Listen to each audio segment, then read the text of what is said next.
DIYs-by-dar. This week I am going to create a bee-inspired footstool and a serving tray. And these two are accessory pieces for the bee chair that I am creating. And that one will be up next weekend for a challenge that I am going to be participating in. So let's go ahead and let's get into this project. I had a mid-century modern valet that I reupholstered once, and I didn't really use it. So I thought I'm going to go ahead and take this apart and reupholster it again and use it for part of my bee chair. And whoever did this upholstery job did a good one, because I had a hard time getting all of this stuff back off. But little by little, I did master it. We did get it all removed.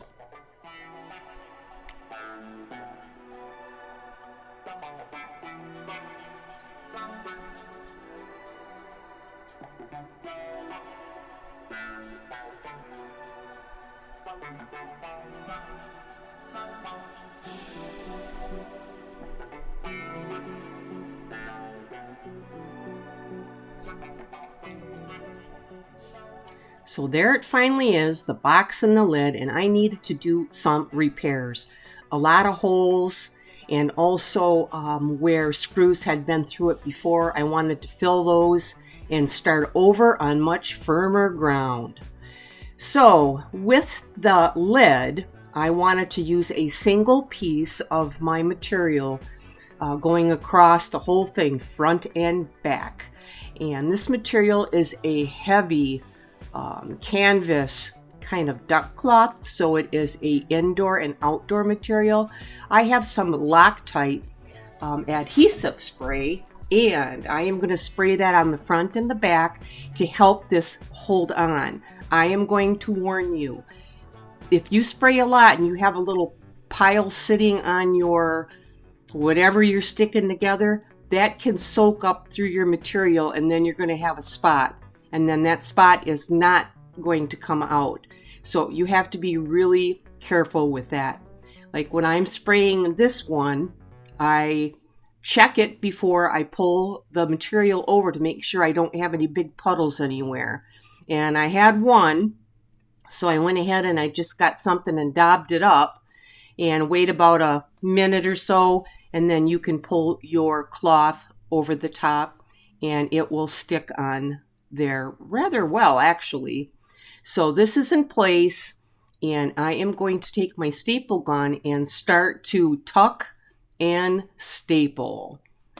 So starting underneath, I am going to tuck the one material in, and the top material also fold that over and put it over the top neatly, tightly, and then I am going to put my staples in. I got to about staple number 3, and I realized that the staples were going through, it was a little too thin on the end, so I had to back up and take one staple out and find myself a different staple gun for this area. So I went out and got a little electric stapler that I have, and this seemed to work a whole lot better, just for the sides anyway. And it is called pull, tuck, hold in place, then staple. And I'm going to go ahead and do both of these sides all the way to the back. I left the front all intact. And when I get to the back, I did put some glue on there just to hold it for myself a bit tighter, and pulled that as tight as I could and stuck that down until I could get my staples in place. And you can see that that back piece of material I have is rather long. I didn't need it quite that long to tuck in, so I went ahead and I cut a big portion of that off, folded it under, and then proceeded with my stapling along the line with my corners tucked in. And really, that was all I needed to do to get that lid done. And it turned out really nice, so I'm happy about that. Now we're going to have to get to that box portion, which I knew was going to be a little bit of a challenge. I had done it before, but it's been many years. You see all them staples? You can put like a border on there. I think I might later like get some type of lace trim or trim and put it around there.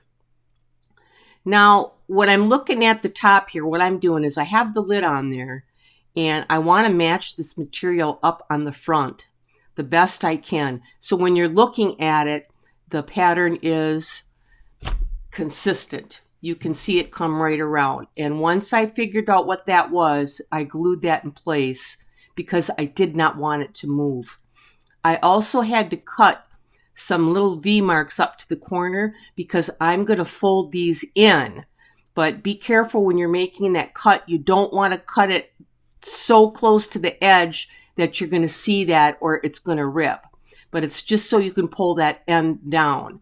So go ahead, fold your material in. I'm being lazy. I could have taken and sewed it, but I didn't. I just folded it underneath and stapled it. And I'm going to staple that all the way across on the top and the bottom of that front section before I go and turn those corners in. So that corner I folded down and around just like a package. Now the one at the top, I'm going to do the same thing. I am going to fold that corner down and staple that in place. And that was the reason we needed the cut, so that material could bend down the other way and attach on the inside. So get your staple in place, and then to finish on the inside, just fold that on itself and staple it down in place, and then take your loose corner and staple that down as well. And here's my last corner. I'm folding it like a box, pulling it tight, and I'm going to get that last staple in. Now, when I'm going to go from side to side, I wanted one long piece so I could cover the bottom. All right, let's take a quick look. There's the front. It matches up. Lovely. All right, the bottom section, I started at the bottom and just fold my material over, and I get to bring my big staple gun out because I have thicker wood to get through, which is nicer because these are going to hold really, really well. This is a big staple gun. I'm coming around from the side, the bottom, and then this is the last side. So I'm going to do it just how I did the sides before. You fold that around and you're going to make that little cut and staple the front, staple the back, put your corners in, and then staple those. For the inside, what I did was I made all individual panels, and I just glued with Titebond Quick and Thick, which you can use, and there you can see all the panels. They're squared off, and I had to glue them in place, which it worked fine. Titebond can be used on fabric. So this is all completed. I got the lid back on. Now I'm ready to go ahead and put my leg holders back on. I had to get my husband to help me. I was getting frustrated.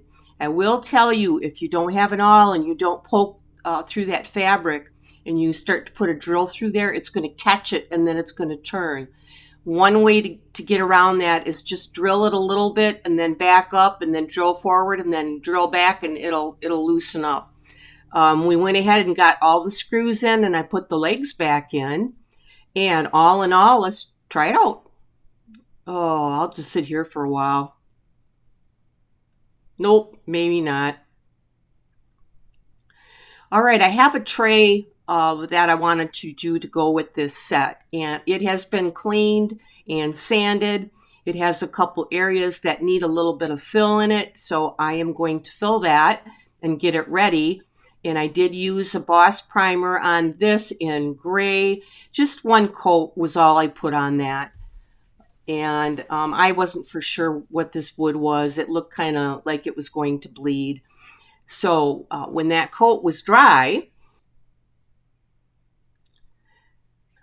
I put 2 coats of Ambussin Blue Annie Sloan paint all over this tray, except for the spot I am going to put this decoupage paper.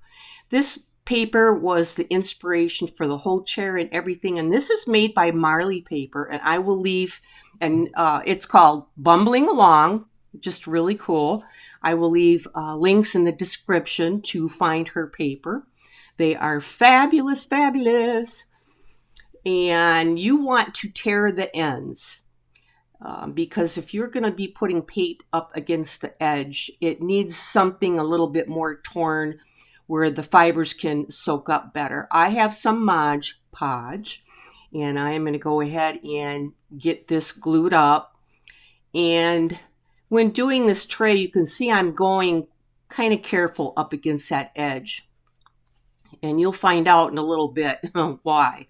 So I take a second brush that's real soft and smooth, and I just go over everything. I don't want any brush strokes or anything. I want it completely flat. I'm getting my paper set up, and I am going to drop it in there. And the paper went in really nice. I had a couple areas out at the corners that were maybe sticking up a bit, but I just sanded those off, and I would paint over the edge or do something really cool to it that I'm going to do. Make sure that your corners are stuck down and have a lot of glue on them.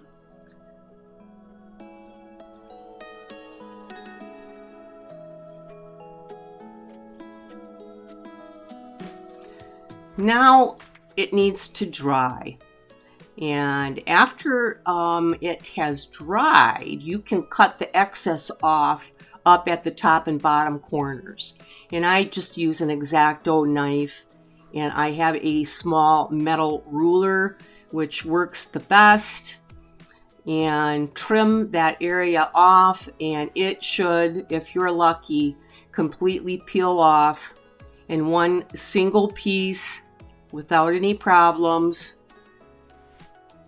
Or what could happen is, like right there, this was why I wanted to make sure I didn't get any glue up there. You can see where that paper stuck up along the side from the glue, and it is very difficult to get off. So I'm going to have to go and do repairs there.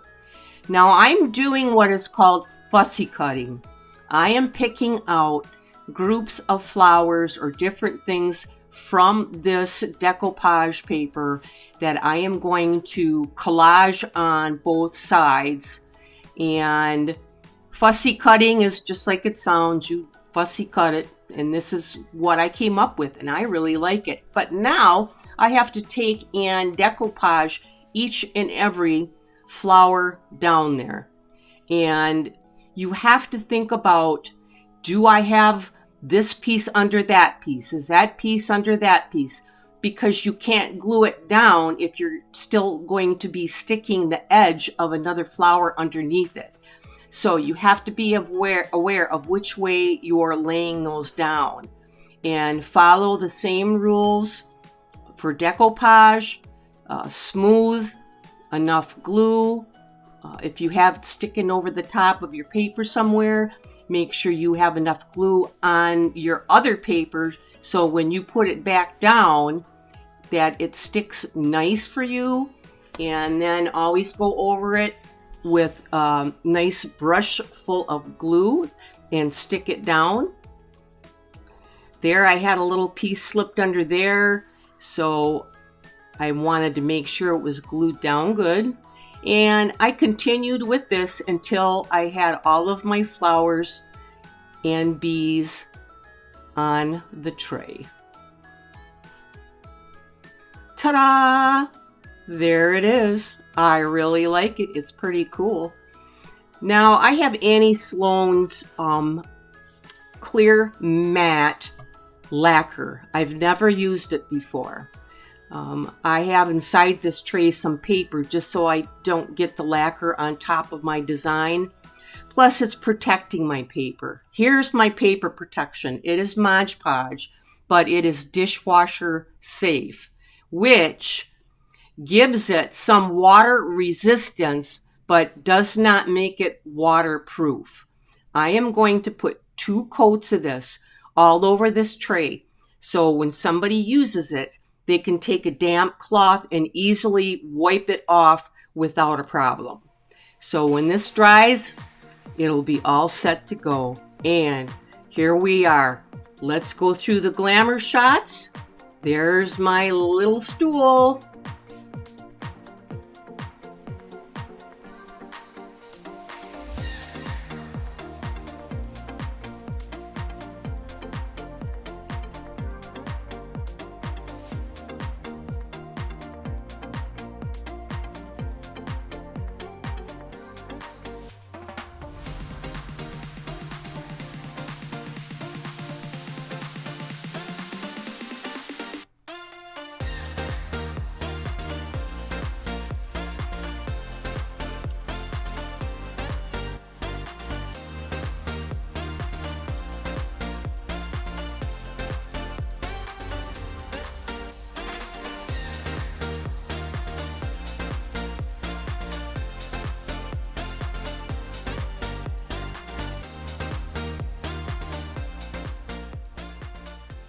Next week, I will have the chair up for this grouping, and it is really cool.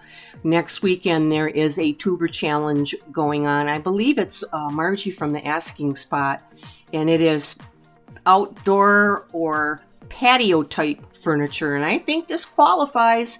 So that one will be up next Sunday. I think Sunday, maybe Saturday. I want to thank all of you guys for watching. Subscribe, like, share, and then turn your bell on it so I can ring it on your phone. Until the next one, guys.